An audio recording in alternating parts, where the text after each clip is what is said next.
Hello, this is Animation Club School, and today we will be discussing the fourth principle of animation, which combines two approaches to drawing movements, straight ahead and pose to pose. Let's take a look at how these approaches differ from each other. Let's start with straight ahead. This technique has been used in the production of classic Disney cartoons, where we can see smooth and graceful movements. It's achieved through frame-by-frame rendering of each phase. The amazing thing about this method is that the animator performs it manually and on a whim. First, they draw light sketches as they move from frame to frame. Then, they clean up the drawings of any unnecessary lines and make the image of each phase clear. This technique is often used to create action-packed scenes, as well as scenes featuring explosions, billowing waves, water, and smoke. However, excessive freedom in the absence of a clear plan can lead to movements that lack clarity, focus, accuracy, and cause actions with selected elements to appear incorrect or to fluctuate in volume. As a result, extra work may need to be done, which is an additional expense of time and effort. But you can animate according to a reference from real life, you might say. However, this approach can lead to a lack of diversity.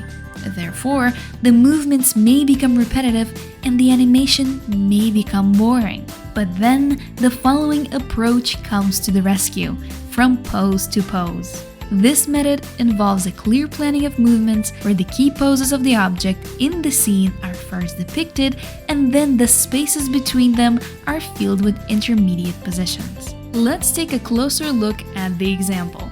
First, let's add the key poses number 1 and number 5. Then, let's add pose number 3, which will be located in between the key poses number 1 and 5. After that, we're gonna add pose number 2, which is going to be between key pose number 1 and pose 3.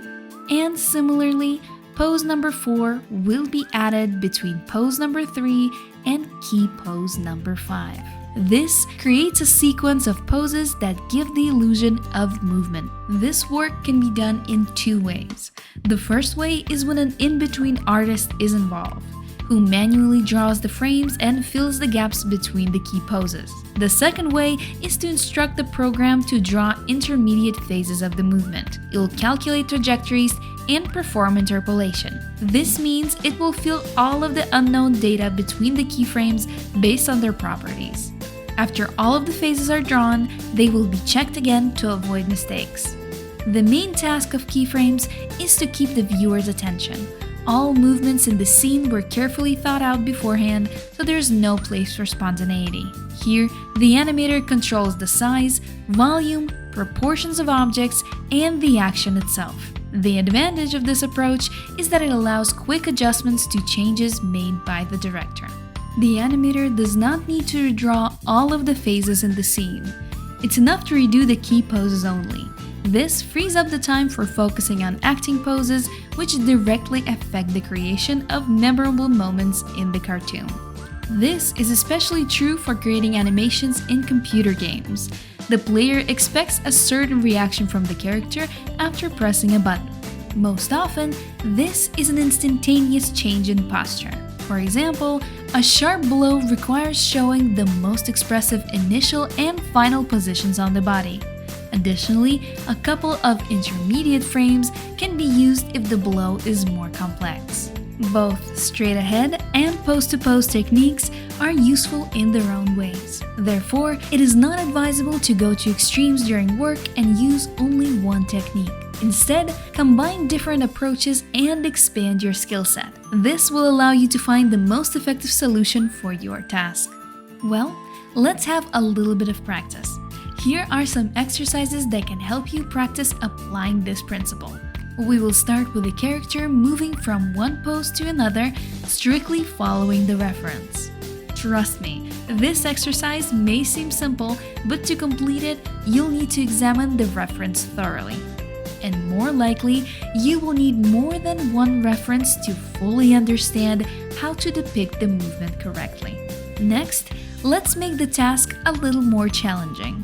Draw a character in two very different poses and think of an unusual transition between them. Sketch all of the options you can imagine and remember that the more you practice, the faster you will learn. After that, try this exercise. Draw a sheet of paper being blown by the wind. First, start with the key poses, draw the intermediate positions, and then fill in all of the in-betweens. You can surprise yourself with the outcome.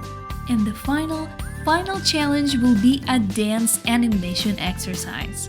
Choose a simple reference and study it carefully. Identify the key poses and sketch them out.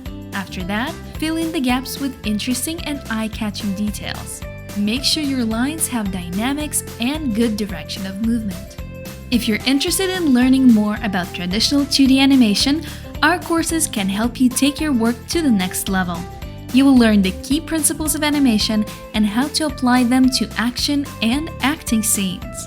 That's all for now. Be sure to subscribe to our channel, like and comment, and look forward to future releases. See you soon!